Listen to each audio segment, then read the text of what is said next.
اعوذ باللہ من الشیطان الرجیم بسم اللہ الرحمن الرحیم ربی زدنی علما ربی زدنی علما ربی اشرح لی صدری ویسر لی امری واحلل عقدۃ من لسانی یفقہوا قولی اما بعد فاعوذ باللہ من الشیطان الرجیم بسم اللہ الرحمن الرحیم سورۃ النساء انشاءاللہ تعالی آج ہم آیت نمبر 88 سے 91 تک جائیں گے اللہ کے حکم سے۔ اعوذ باللہ من الشیطان الرجیم بسم اللہ الرحمن الرحیم فما لکم فی المنافقین فئتین واللہ ارکسہم بما کسبوا اتریدون ان تہتدوا من اضل اللہ ومن یضلل اللہ فلن تجد لہ سبیلا۔ پھر تم کو کیا ہوا ہے کہ منافقوں کے بارے میں دو فریق ہو رہے ہو اور اللہ نے الٹ دیا ان کے اعمال کے سبب؟ کیا تم چاہتے ہو کہ اسے راہ پر لاؤ جس کو اللہ نے گمراہ کر دیا، اور جس کو اللہ گمراہ کر دے تو ہرگز اس کے لیے کوئی راہ نہیں ہے۔ اللہ ربی اشرح لی صدری ویسر لی امری واحلل عقدۃ من لسانی یفقہوا قولی اما بعد۔ اللہ تعالیٰ سب سے پہلے کہنے والے کو عمل کی توفیق عطا فرمائے اور آپ لوگوں کو بھی سن کے سمجھ کے عمل کی توفیق دے اور اس کو آگے بھی پہنچانے والا بنائے۔ بسم اللہ۔ تو آج کی جو آیت ہے کہ اللہ تعالیٰ فرما رہے ہیں آیت نمبر 88 کہ پھر تم کو کیا ہوا ہے کہ منافقوں کے بارے میں دو فریق ہو رہے ہو۔ تو یہاں پہ آپ اس سے خود ہی دیکھ لیا کہ پھر سے ٹاپک وہی ہے، منافقوں کا ٹاپک چل رہا ہے، اور اللہ تعالیٰ یہاں پہ یہ بتا رہے ہیں کہ کیوں منافقوں کے بارے میں ہمیں اصلاح دے رہے ہیں، مسلمانوں کی اصلاح، اور یہ کہ بھی ان کی جو ویکنیس، جو بھی ان کے طور طریقے نا اس کو پہچانو، دھوکے میں مت آؤ۔ تو اسلام جیسا کہ آپ سب جانتے کہ دن بدن ترقی کرتا جا رہا تھا، اور عرب کے لوگوں کو نا یہ بہت اچھے سے آئیڈیا ہو گیا تھا، اندازہ ہو گیا تھا کہ اب جو نیکسٹ سپر پاور ہے نا وہ اسلام ہی ہوگا۔ تو اس سے متاثر ہو کے نا بہت سے لوگ اسلام سے فائدہ اٹھانے کے لیے مسلمان ہو رہے تھے، تو عرب کے ارد گرد اسلام کو قبول کر رہے تھے نا، اسلام لے کے آ رہے تھے۔ تو وہ اسلام تو قبول کر رہے تھے، مگر کیا ہے نا وہ ہجرت نہیں کر رہے تھے۔ آپ کو پتہ ہے کہ فتح مکہ کے بعد ہجرت فرض ہو چکی تھی، اور کیونکہ فتح مکہ کے بعد تو دیکھیں نا وہ خود ایک اسلامک سٹی بن گیا تھا، تو فتح مکہ کے بعد تو ہر حال میں نا سب کو ہجرت کرنا ہی تھا، تو لہٰذا ہر مسلمان پہ فرض تھا کہ وہ ہجرت کر کے مدینے آ جائے، چاہے وہ کسی بھی ملک میں رہ رہا ہے اس کو ہجرت کر کے مدینے آنا ہے۔ اور یہ بات ان کو یعنی کہ اسلامک کنٹری میں آ جانا ہے ان کو، اور یہ بات ان کو بھی معلوم تھی کہ ہم پر ہجرت فرض ہو چکی ہے۔ اگر مسلمان ہو کر بغیر کسی مجبوری کے، کوئی ان کے پاس ایکسکیوز نہیں ہے، اگر وہ ہجرت نہیں کرتے تھے نا تو انہیں یہاں منافقین کہا جا رہا ہے، جو اللہ تعالیٰ فرما رہے ہیں نا کہ جو پھر تم میں سے کیا ہوا کہ منافقون کے بارے میں، یعنی کہ جو کون ہے منافقون کی ہجرت فرض ہو گئی ہے، بغیر کسی ایکسکیوز کے، بغیر کسی عذر کے وہ ہجرت کرنا نہیں چاہ رہے تھے۔ تو وہ کیوں نہیں چاہ رہے تھے؟ اس لیے کہ وہ ہجرت اس لیے بھی فرض تھی کہ دیکھیں کہ وہ ان ایمان کا بھی پتہ چل جائے گا نا کہ ان کے ایمان کا کیا اسٹیٹس ہے، کتنے وہ خالص ہیں اندر سے، یہ پتہ چل جائے گا۔ اور تمام پھر دوسری وجہ یہ بھی تھی کہ تمام مسلمان ایک جگہ جمع ہو جائیں تاکہ ان کی طاقت، ان کی پاور دوسرے لوگوں کے اوپر اثر پڑے۔ تو وہ لوگ جو مسلمان تو ہو گئے تھے، مگر جو بغیر کسی ایکسکیوز کے، عذر کے ہجرت نہیں کرنا چاہتے تھے نا، کیوں نہیں کرنا چاہتے تھے؟ کیونکہ ان کو اپنا مال، اپنی جائیداد، اپنا ملک، اپنا ہوتا نا جہاں پہ بورن ہوئے، پیدا ہوئے، وہ ان کو اپنی بہت اچھی لگتی، ان کی جائیدادیں ہیں، ان کی فیملیاں ہیں، رشتہ دار ہیں، ان کی محبت کی وجہ سے وہ ہجرت نہیں کرنا چاہ رہے تھے۔ تو اسی لیے ان کو بغیر کسی مجبوری، ان کو کوئی مجبوری نہیں تھی سوائے محبت، دنیا کی اور لوگوں کی محبت کی وجہ سے وہ ہجرت نہیں کر رہے تھے۔ تو بغیر کسی مجبوری کے نہ آنے والے لوگوں کو میں نے آپ سے کہا نا منافقین کیا کہا گیا، کیونکہ ان کو نفاق ان کا واضح ہو رہا تھا کہ نہیں کہ تم کو اللہ کی محبت نہیں ہے، رسول کی محبت نہیں ہے، ان کی اطاعت تمہیں امپورٹنٹ نہیں ہے، تم اپنے مرضی سے رہ رہے ہو۔ تو اب اللہ تعالیٰ کہہ رہے تمہیں کیا ہو گیا ہے مسلمانوں، یعنی کہ یہاں پہ بات ہو رہی ہے جو کمزور مسلمان ہیں، اللہ تعالیٰ کہہ رہے ہیں پھر تم کو کیا ہو گیا ہے، منافقوں کے بارے میں دو فریق ہو گئے ہو۔ تو دو فریق کے بارے میں بھی آپ سمجھ جائیں کہ دو رائے، دو باتیں آ رہی تھیں، کوئی کچھ کہہ رہا تھا ایسے لوگوں کے بارے میں، ایک گروپ کچھ کہتا تھا، ایک گروپ کچھ کہتا تھا۔ تو ان منافقوں کے پیچھے مسلمانوں کے دو گروہ بن گئے تھے، تو دو رائے قائم ہو گئی تھی۔ تو جو گروہ جن کے جیسے سمجھیے ایک گروہ ہے نا، تو جن جو نہیں آ رہے ہیں، جن کا کوئی ایسا ایکسکیوز نہیں ہے جس کو وہ نہیں آ سکتے، تو جن کے رشتہ دار جس کے رشتہ دار وہاں تھے یا جن کے قبیلے کے وہ لوگ تھے، ہوتے نا ایک ہی کنٹری، ایک ہی قبیلے کے، ایک ہی رشتہ دار فیملی کے جو لوگ تھے، وہ کہنے لگے ان کو تھوڑا سا مہلت دے دیں، ان کو رعایت دے دیں، ان کو ان کے حال پہ چھوڑ دیں، اگر وہ نہیں آنا چاہ رہے نا کوئی بات نہیں، ان کو ان کے حال پہ چھوڑ دیں، تھوڑا ٹائم گزرے گا پھر وہ سلولی کیا ہے اچھے مسلمان بن جائیں گے، پکے مسلمان بن جائیں گے۔ ایک گروہ یہ تھا۔ دوسرا گروہ جو تھا وہ کہتا تھا کہ ہرگز نہیں، ان کو کوئی چانس نہیں دینا چاہیے۔ آپ کو پتہ ہے نا حضرت عمر رضی اللہ عنہ کہتے تھے ان کی گردن ہی کاٹ دو، ختم بات، یہ لوگ ان کے لیے کوئی چوائس نہیں ہونی چاہیے، ہرگز رعایت نہیں ہونی چاہیے۔ جب مدینے میں ریاست قائم ہو چکی ہے اور عام اعلان بھی کر دیا گیا ہے نا، ایسا نہیں کہ اعلان نہیں کیا، اعلان بھی کر دیا گیا، پھر ہجرت کی قوت رکھتے ہوئے ان کے پاس کوئی ایسی ایکسکیوز نہیں ہے کہ وہ نہیں آ سکتے، ہجرت کی قوت رکھتے ہوئے وہ نہیں آ رہے، تو ان کو اسلام سے بڑھ کر، یعنی کہ ان کو اپنے اسلام سے بڑھ کر اپنے رشتہ دار، اپنی دنیا کے فائدے عزیز ہیں، لہٰذا وہ منافق ہیں، کوئی قسم کی رعایت ان کے ساتھ نہیں ہونی چاہیے۔ یہ تھی دوسری اوپینین۔ تو ایک اوپینین کیا تھی، کہتے تھے کہ نہیں ان کو تھوڑا ٹائم دو، دوسرا گروپ کہتا تھا ہرگز بھی ٹائم نہیں دیا جائے گا۔ تو اور جو اب اس میں سے دیکھیں، ایک تو ایسے لوگ تھے نا وہاں پہ جو ارد گرد پھیلے تھے کہ جن کے پاس کوئی ایکسکیوز نہیں تھا، وہ صرف اپنی محبت کی خاطر نہیں نکلنا چاہ رہے تھے، مگر کچھ مسلمان ایسے بھی تھے جو بیچارے غریب تھے، جو مجبور تھے، ان کے لیے اللہ نے رعایت دے دی۔ جس کے پاس ایکسکیوز تھا نا کہ جو مصیبت میں گھرے ہوئے تھے، وہ نہیں آ پاتے تھے، تو اللہ تعالیٰ جو مسلمانوں کے پاس اس قسم کے عذر تھے ان کو اللہ نے چھوڑ دیا، ٹھیک ہے، اللہ نے ان کو کہا کہ ٹھیک ہے یہ ان کا ایک ایکسکیوز ہے، ایسا نہیں ہے کہ وہ خدا نخواستہ ان کے دل میں اسلام کی محبت نہیں اور اپنی چیزوں کی محبت ہے، نہیں، ان کا اپنا جو ایکسکیوزز تھے وہ اللہ نے قبول کیے، ٹھیک ہے۔ تو اللہ تعالیٰ فرماتے ہیں کہ پھر تم کو کیا ہوا ہے کہ منافقوں کے بارے میں دو رائے ہو رہے ہو، اللہ نے الٹ دیا ان کو ان کے اعمال کے سبب، کیا تم چاہتے ہو کہ اسے راہ دو جس کو اللہ گمراہ کر دے؟ اب اللہ تعالیٰ کہہ رہے کیا ہو گیا ہے تم لوگوں کو کہ تم لوگ جو ہے دو گروہ ہو رہے ہو، پھر تم کو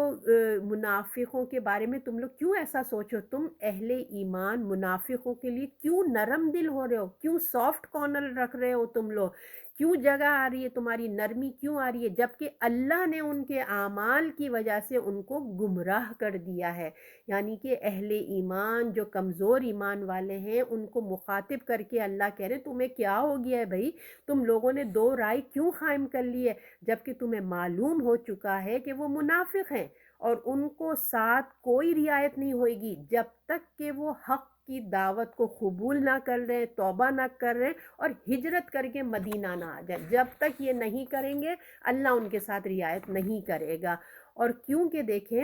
وہ لوگ جو وہاں پہ تھے نا، کیونکہ وہ ایک کفر کی جگہ رہ رہے تھے نا، کفر کی جگہ رہنے والے تھے، تو ان کو منافق صرف اس صورت میں کہا جا رہا تھا یا کہہ سکتے تھے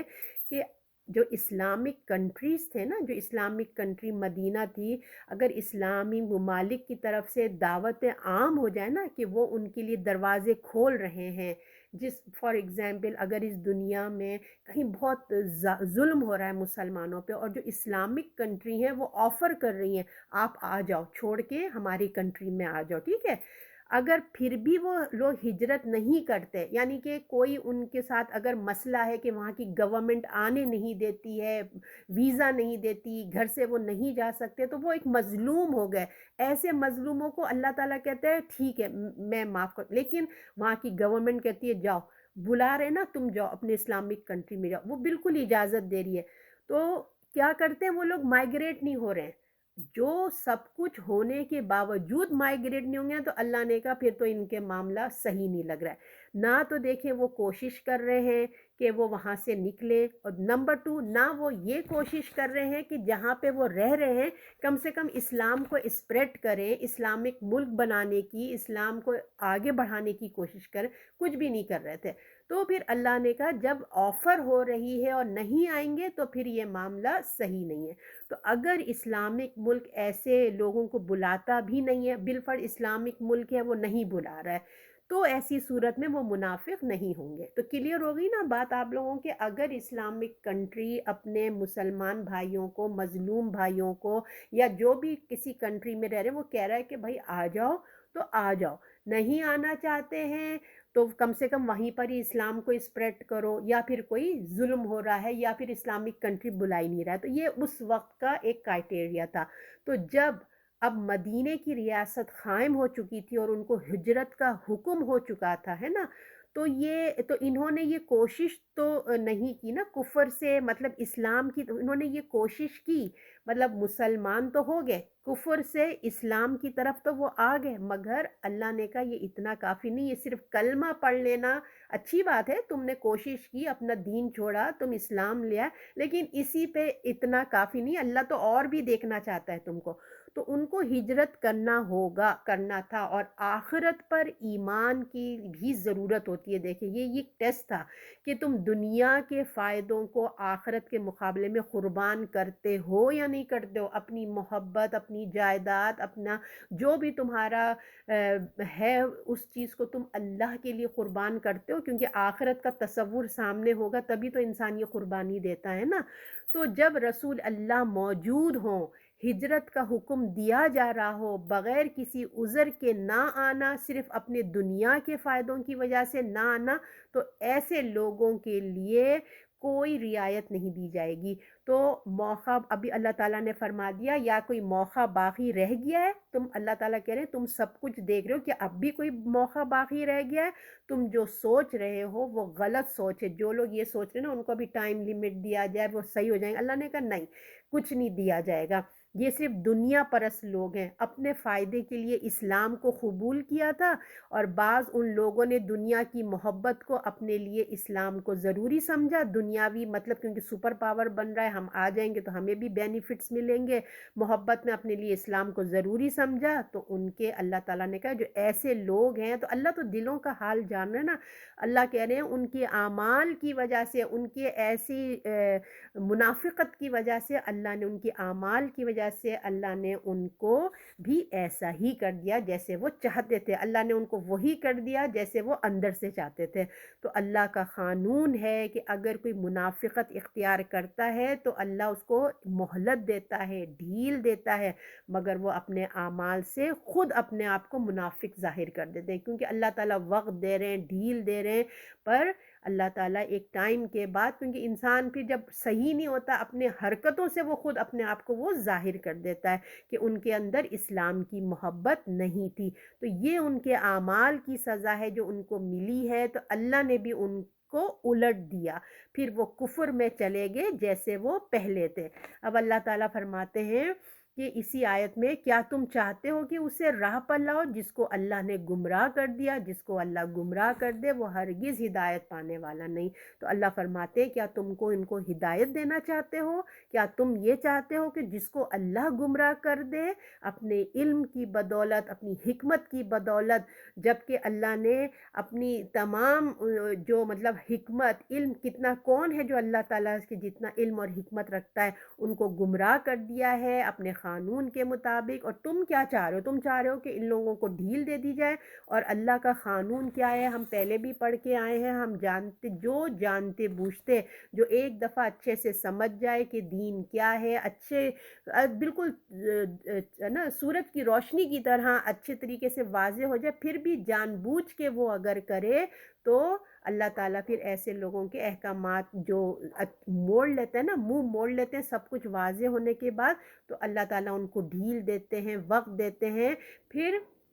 اللہ تعالیٰ ان کو ان کے حوالے کر دیتے ہیں کہ جو وہ تھے پھر وہ پہلے کی طرح ہو جاتے ہیں۔ آپ لوگ سورہ بقرہ میں یاد ہوگا وہ 2 نشانیاں ہم نے سورہ پہلی سپارے میں پڑھ کے آئے تھے کہ جب گرج ہوتی ہے، چمک ہوتی ہے، ہم نے پڑھی تھی نا کہ ایک روشنی ہوتی ہے، ان کو راستہ دکھائی دے دیتا ہے، مگر پھر اللہ ان کی روشنی کو سلب کر لیتے ہیں۔ یعنی کہ روشنی کیا ہوئی؟ ہدایت آئی، رسول اللہ آئے، سب کچھ انہوں نے دیکھا، مگر جان بوجھ کے انہوں نے حق کو جھٹلا دیا، پھر اللہ نے بھی ان کو ویسے ہی کر دیا۔ اور جو 2 کمزور ایمان والے تھے وہ کون تھے کہ ان کو جو سوٹ کرتا تھا اللہ کے احکام وہ کرتے تھے، جو نہیں سوٹ کرتا تھا، نفس کو گراں گزرتا تھا، اس کو پیچھے ڈال دیتے تھے۔ تو اللہ تعالیٰ نے کیا کہا تھا؟ اللہ ان کو ڈھیل دیتا ہے، اللہ چاہے تو ان کو سلب کر لے ان کا ایمان، مگر اللہ کی سنت ہے کہ اللہ تعالیٰ ڈھیل دیتا ہے۔ تو جو مومن ہوتا ہے، کمزور ہی مسلمان پہ اٹیک ہوتا ہے نا منافقت کا، تو جو ویک ہوتا ہے، جو سورہ بقرہ میں ہم پڑھ کے آئے کہ گرج ہے، چمک ہے، وہ اپنی انگلیاں ڈال لیتے ہیں کانوں میں، یعنی کہ وہ احکامات کو سننا نہیں چاہتے،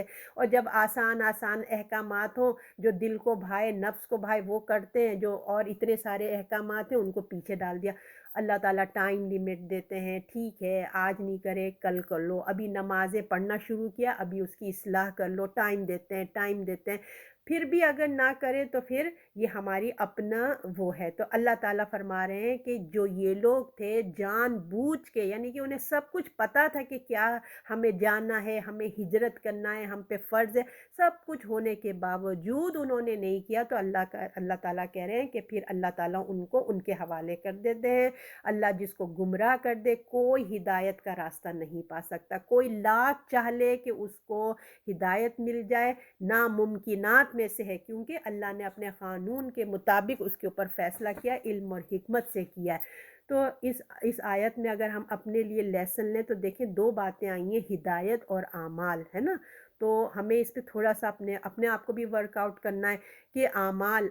کیا بات ہے ان کے، دیکھیں اللہ اور رسول کی مخالفت کر رہے تھے وہ لوگ، ہے نا؟ انسان کے کچھ اعمال دیکھیں جس کی وجہ سے اللہ کی رحمت سے نا وہ دور ہو جاتے ہیں۔ گناہ کو ہم نے معمولی نہیں سمجھنا ہے، غفلت سے دور رہنا ہے، ہم کو نفس کو قابو میں رکھنا ہے، ہدایت کی دیکھیں دعا کرتے رہنا چاہیے اپنے لیے، اپنے بچوں کے لیے، مسلمانوں کے لیے، اس لیے کہ دیکھیں اللہ نے ہمیں ہر نماز میں ہدایت کی دعا بتائی ہے، مگر ہم لوگ کتنی غفلت کے ساتھ وہ پڑھتے ہیں نا۔ اور آپ کو پتہ ہے شیطان تو ہمارے ٹارگٹ لگا کے بیٹھا ہے، کب یہ غافل ہوں اور کب میں اپنا کام کروں۔ تو اللہ ہم سب کو غافلوں سے نکالے، منافقت سے نکالے، اور اللہ ہم کو ہدایت جیسی نعمت عطا فرمائے، کیونکہ اللہ تعالیٰ کہہ رہے ہیں اگر سب کچھ کرنے کے باوجود اگر تم نے نہیں اپنے آپ کو سدھارو گے تو پھر تم سمن بکمن امین بن جاؤ گے، اندھے بہرے گونگے بن جاؤ گے۔ مومن جو ہوتا ہے نا، جو منافق اور کافر، کیا اللہ تعالیٰ ان کو ڈھیل دیتا ہے اور وہ خوش ہوتے ہیں اپنی ڈھیل پہ کہ ہمیں تو بڑا اللہ ہمیں پکڑتا ہی نہیں ہے، وہ اور زیادہ جری ہو جاتے ہیں۔ اور جو مومن ہوتا ہے وہ اپنی جو زندگی میں لمٹ اللہ ہم کو دے رہا ہے نا، جو ڈھیل دے رہا ہے، روزانہ ہم صبح اٹھتے ہیں، حالانکہ کل کیسی نماز پڑھی، اللہ آج ہمیں پھر موقع دیتے اصلاح کر لو، تو یہ مومن جو ہوتا ہے نا، کمزور ایمان والا ہی صحیح، وہ اپنی کوششیں کرتا ہے، اللہ میں پہلے دعائیں کرتا ہے، کوشش کرتا ہے، اپنے آپ کو بہتر بنانے کی کوشش کرتا ہے۔ آپ نے رسول اللہ کی وہ حدیث سنی نا، جس کا کل سے آج بہتر ہو وہی کامیاب ہے۔ تو ہمیں ہر دن اپنے اندر کوئی نہ کوئی اچھائیوں کو لانا ہے، تو یہی کامیابی ہے۔ اور یہ جو منافقین تھے نا، ان پہ 3 اعمال سب سے زیادہ گراں گزرتے تھے، ایک بہت بھاری گزرتے تھے، ایک تو آپ صلی اللہ علیہ وسلم کی اطاعت کرنا، نمبر 2 ہجرت کرنا، ہے نا، اور نمبر 3 جہاد اور قتال، یہ ان پہ بڑا ہی مشکل لگتا تھا ان کو۔ تو اللہ تعالیٰ ہمیں منافقت سے نکالے اور اللہ ہمیں خالص مومنوں میں سے کر دے۔ اب ہے آیت نمبر 89، وہ پسند کرتے ہیں تم بھی کافر ہو جاؤ جیسے وہ کافر ہوئے، تو پھر تم سب برابر ہو جاؤ گے، سو تم ان میں سے کسی کو دوست نہ بناؤ یہاں تک کہ وہ اللہ کی راہ میں وطن چھوڑ دیں۔ اب اللہ تعالیٰ یہاں بتا رہے ہیں تم ان کی ہدایت کے لیے چاہ رہے ہو، ان کے لیے تم دعا کہہ رہے ہو کہ انہیں ڈھیل دیں، ان کو تو ابھی موقع دیں، تم کتنا ان کے لیے نرم دل رکھ رہے ہو، اور دیکھو وہ کیا چاہ رہے ہیں، تم ان کی ہدایت چاہ رہے ہو، اور ان کا حال یہ ہے کہ وہ تمہیں بھی کفر میں واپس لے جانے کی خواہش رکھتے ہیں، جس میں وہ خود ہیں تاکہ سب پھر کیا ہوئے ایک جیسے ہو جائیں، کوئی کسی کو روکا ٹوکی نہ کر سکے۔ آپ یہ گھر میں بھی دیکھتے ہوں گے، کوئی ایک ایمان کوئی خاندان میں کوئی ایک اچھا نیک بن جائے تو دوسرے لوگ چاہتے ہیں کہ یہ کیا ہو گیا بھئی، اسی کو واپس اپنے جیسا بنا لو، یہ کیا ہر بات میں درس تدریس کرتے رہتے ہیں نا۔ تو یہ عام زندگی میں بھی آپ پریکٹیکل اپنی زندگیوں میں یہ چیزیں دیکھیں گے، ان کو نا کڑن ہونے لگتی ہے کہ یہ کیا، جب دیکھو نماز پڑھو، یہ کرو وہ کرو، تو وہ چاہتے ہیں یہ بھی ہمارے جیسا ہو جائے کہ یہ پھر یہ بولے ہی نہ۔ تو یہ بھی یہی چاہتے تھے کہ یہ کیوں ہمیں روکا ٹوکی کرتے، ان کو بھی اپنے جیسا بنا لو۔ تو اس وجہ سے اللہ تعالیٰ کہتے ہیں، اس وجہ سے کہ جب تک وہ ہجرت نہیں کر لیں گے اس وقت تک تم نے ان کے ساتھ کوئی تعلقات نہیں رکھو، یہاں تک کہ وہ ہجرت کر کے مطلب اپنے ایمان کا ثبوت دیں، باقی وہ سیریس ہیں اسلام میں، وہ ثبوت دیں، تب تک تم ان سے دوست نہ بناؤ۔ پھر آگے اسی آیت میں بتایا جا رہا ہے 89 میں، پھر اگر وہ اس کو قبول نہ کریں تو ان کو پکڑو، مار ڈالو، جہاں قابو پاؤ ان میں سے کسی کو دوست نہ بنا اور نہ مددگار۔ اب اللہ تعالیٰ کہہ رہے ہیں جب تک وہ ہجرت نہیں کرتے، ہجرت میں ان کے ایمان کا امتحان ہے، جب تک یہ اللہ کے لیے اپنا وطن نہ چھوڑ دیں، اپنے دین کے لیے اپنا مال، گھر کا آرام، رشتہ دار سب قربان نہیں کرتے، ہرگز ان کو دوست نہ بناؤ۔ اگر یہ ایسا نہیں کرتے تو تم ان کو دشمن اور دشمنوں کا ساتھی سمجھو، ٹھیک ہے نا۔ سو ان کو لڑائی میں تم جہاں کہیں پاؤ، لڑائی میں ان کا خیال مت کرنا کہ یہ ہمارے بھائی ہیں، بلکہ یہ تمہارے بھائی نہیں ہیں، کیونکہ ان کے اندر تو کوئی خیر خواہی نہیں ہے۔ جہاں تو تم ان کا خیال نہیں کرو اور جو ہے ان کو گرفتار کرو، ان کو قتل کرو، یہ تمہارے دوست ہیں نہ یہ تمہارے مددگار ہیں۔ اللہ نے صاف صاف وارننگ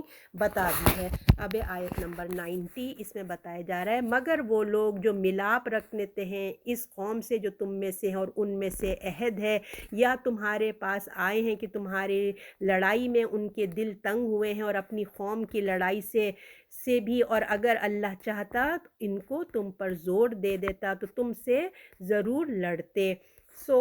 اگر وہ تم سے یکسو ہیں پھر تم ان سے نہ لڑو، در اور پیش کرو تم پر اگر وہ پیش کریں تم پر صلح تو اللہ نے تم کو ان پر راہ نہیں دی۔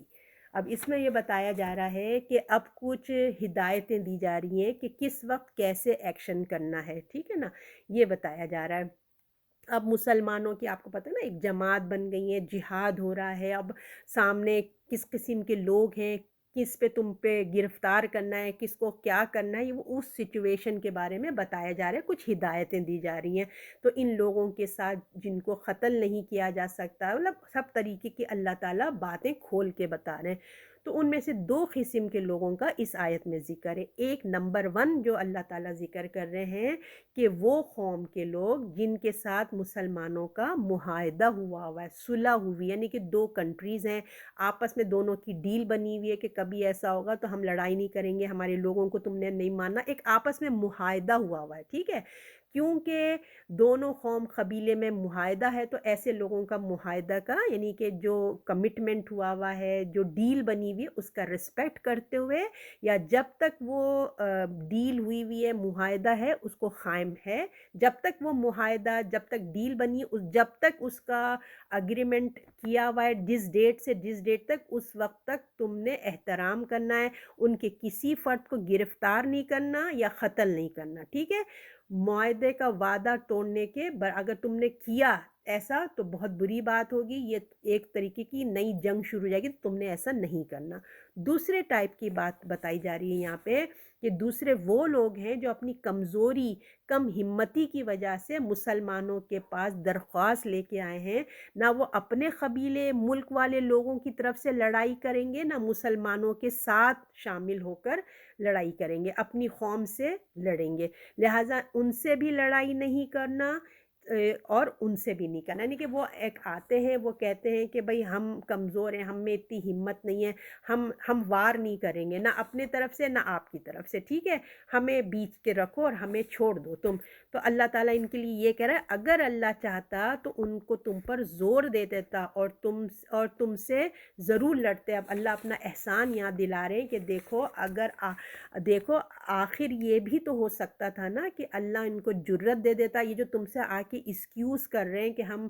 تم ہمیں نہیں مارنا، ہم تمہارے لیے اوپر ہاتھ نہیں اٹھائیں گے، ہم چاہتے ہیں بس نارمل رہو، ہم تمہارے لیے کوئی تکلیف کا باعث نہیں بنیں گے۔ تو اللہ کہہ رہا ہے دیکھو آخر یہ بھی تو ہو سکتا تھا نا کہ اللہ ان کو جرت دے دیتا، ان کو ہمت دے دیتا، وہ کھلم کھلا دشمن بن کے تم سے جنگ کے لیے کھڑے ہو جاتے تو تم کیا کرتے؟ لہٰذا جب تک تم سے یہ اعراض کر رہے ہیں، یہ تم سے ایکسکیوز دے رہے ہیں، تو تم اس جنگ میں تم بھی جو ہے نا اس کا احترام کرو۔ یہ لوگ صلح کرنے کے بعد اگر ان کی پابندی کریں، یہ لڑائی چھوڑ دیں، صلح کے ساتھ رہو، تم بھی اپنی ستانے کی مطلب تم بھی اپنے تنہا اب جو بھی تمہاری اپنی بات ہے، جیسے بات ڈیل ہوئی ہے اس کی تم نے وہ کرنا ہے، ریسپیکٹ کرنا ہے، ٹھیک ہے؟ سے تم اگر یکسو رہو، پھر تم سے نہ لڑیں اور پیش کریں تم پر صلح، تو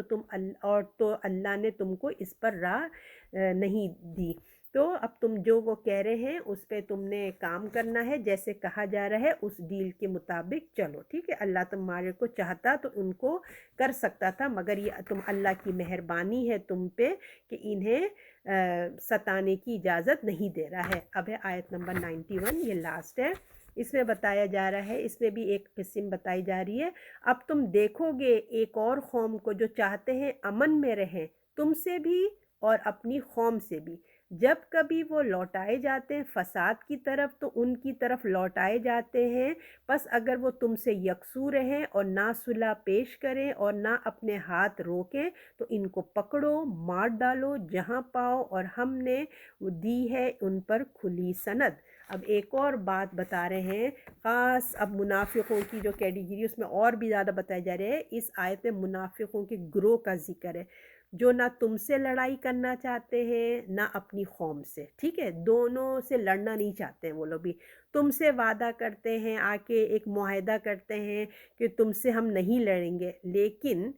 کیونکہ ہے نا ان کے اندر دماغ ان کا منافقت والا ہے، چال بازیاں کرتا ہے، دھوکے دیتا ہے، یہ منافقت کی نشانی ہے دھوکہ دینا، چال لوسی کرنا، چال بازی دکھانا۔ وہ سمجھتے ہیں ہم بہت اسمارٹ ہیں، وہ اپنی چالاکیوں کو اسمارٹنس سمجھتے ہیں، ان کو یہ نہیں پتہ ہے کہ اس اسمارٹنس کے پیچھے ان کا ہونے کیا والا ہے۔ تو یہ بڑے اسمارٹ بن کے رسول اللہ کے پاس اور مسلمانوں کے پاس آتا ہے کہ ہم بھی تم سے نہیں لڑیں گے، مگر جب جنگ شروع ہوتی ہے، جب وہ دیکھتے ہیں کہ جو ان کی جہاں کہ وہ کنٹری کے ہیں، جب وہ دیکھتے ہیں کہ ان کی جو آرمی ہے مسلمانوں پہ تو خوب دبا کے حملہ کر رہی ہے، خوب بڑھ چڑھ کے حملہ کر رہی ہے، تو اب ان کے دلوں میں تو وسوسہ، ان کے تو ڈر ہی آ جاتا ہے کہ او اب تو جو ہے یہ مسلمان سارے پکڑے جائیں گے، ہماری تو مصیبت آ جائے گی۔ تو وہ کیا کرتے ہیں؟ اپنے ملک والے لوگوں کے ساتھ مل جاتے ہیں اور کیا کرتے ہیں؟ مسلمانوں پہ حملہ کر دیتے ہیں ڈر کے۔ وہ مطلب کہ اپنی ڈیل فٹافٹ انہوں نے وقت کے حالات کے ساتھ اپنے آپ کو سوچیں بھی بدل لی، اپنے سارے کمٹمنٹ وعدے سب بھول گئے۔ یہی منافقوں کی سب سے بڑی نشانی ہے،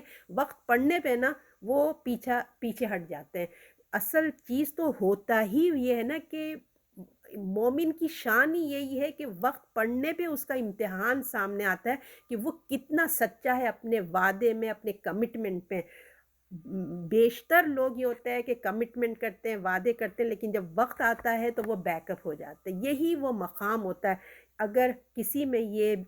کمزوری ہے تو آج اللہ نے ہمیں وقت دیا ہے، ہم اپنی اصلاح کر لیں، اور کسی سے وعدہ کرتے ہوئے، کمٹمنٹ کرتے ہوئے پلیز 10 دفعہ سوچ لیں کہ میں جو کہہ رہی ہوں وہ کر بھی سکوں گی کہ نہیں کر سکوں گی۔ آپ وقت لے لیں، میں سوچ کے بتاؤں گی، لیکن ونس جب آپ سوچ لیتے ہیں، اللہ کہ کوئی مجبوری ہو، ایمرجنسی ہو، جیسے ہم پچھلی آیات میں پڑھ آئے ہیں، ایمرجنسی مجبوری کو اللہ بھی قبول کرتا ہے۔ وداؤٹ کسی چیز کے بہانے تراشنا اور ایکسکیوزیں کرنا، یہی جو ہے نا وہ نشانیوں میں آ جاتا ہے۔ تو ہمیں اس نشانی کو دور کرنا ہے، اپنے ایمان کو بڑھانا ہے اور اپنے وعدے کو پورا کرنا ہے، ٹھیک ہے نا؟ تو اب اللہ تعالیٰ یہاں یہی فرما رہے ہیں کہ یہ کیا کرتے ہیں کہ پھر جب وقت پڑتا ہے تو وہ ان کے اپنے معاہدے کو توڑ کے ان کے ساتھ مل کے جنگ شروع کر دیتے ہیں۔ وہ وعدے کا کچھ ان کو خیال نہیں رہتا، تو تمہارے دشمنوں کے ساتھ جا کے ملتے ہیں، تو ایسے لوگ جو اپنا عہد، اپنا وعدہ توڑ دیتے ہیں،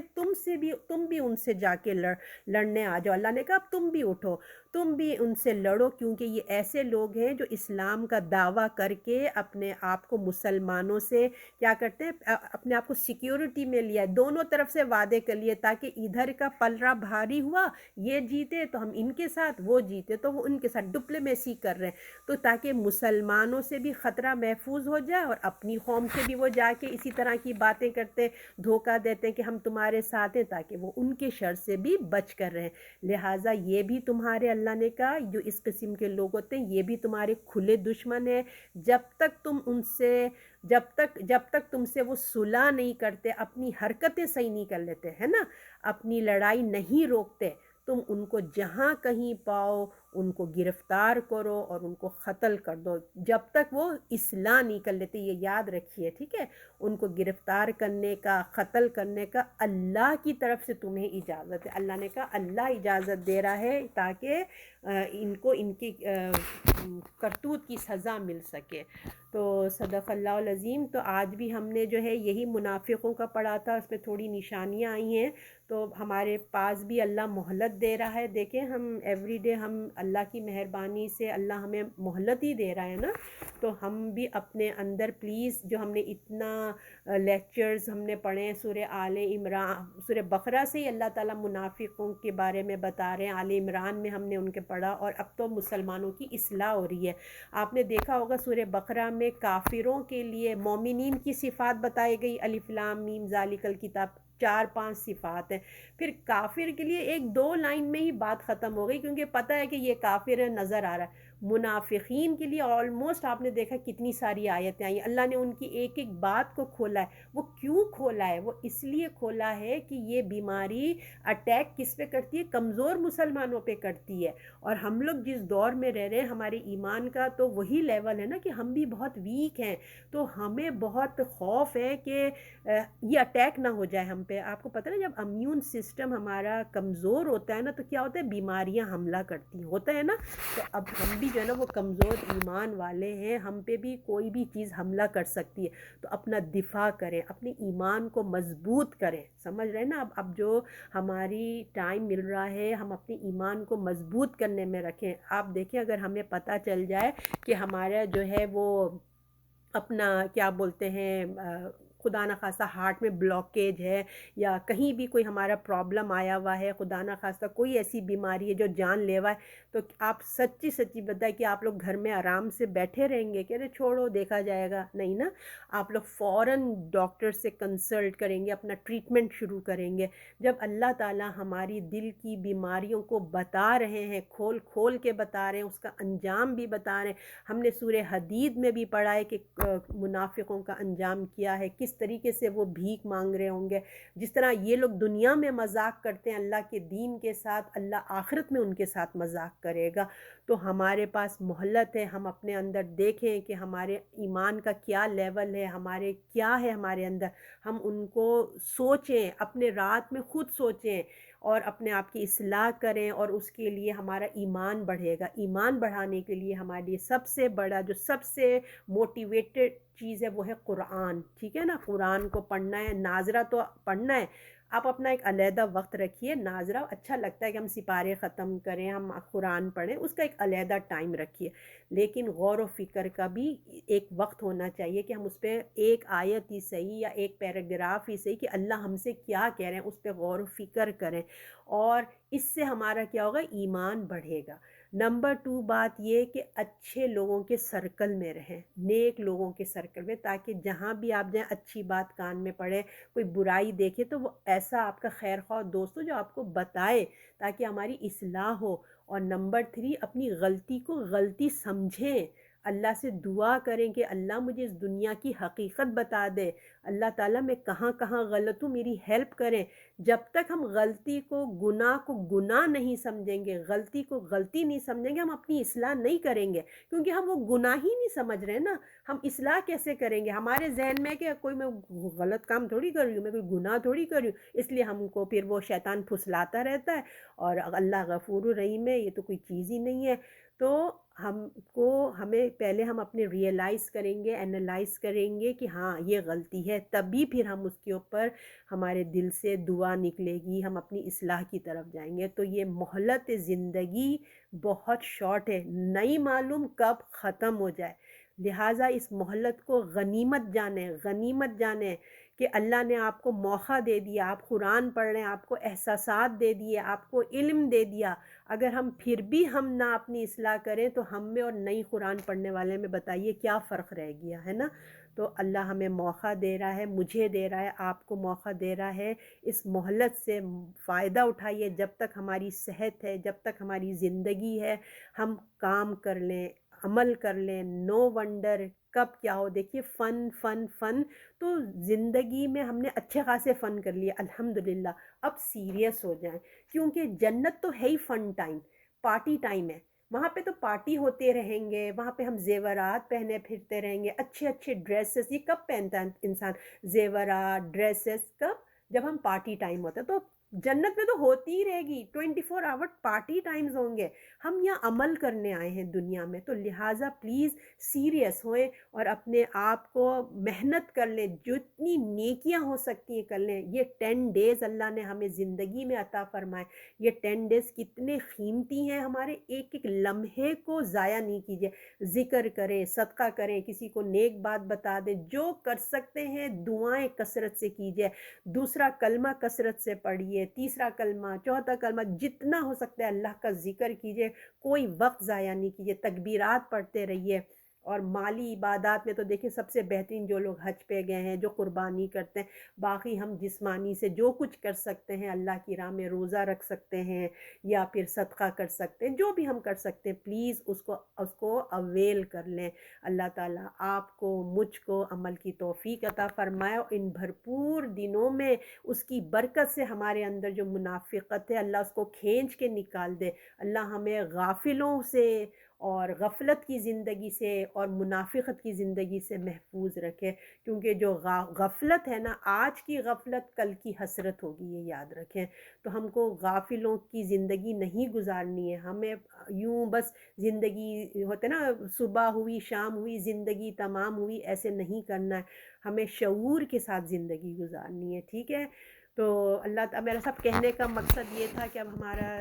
ڈیز آف آ رہے ہیں، تو پلیز ہم لوگ ادھر ادھر غفلت میں اپنی زندگی کو ایسے نہ گزار دیں، شعور کے ساتھ گزاریں، کسی کی اصلاح ہو جائے، ہے نا؟ اللہ تعالیٰ آپ کو مجھے توفیق عطا فرمائے اور ہمیں اچھے اعمال کرنے والا بنا دے، صدق اللہ العظیم۔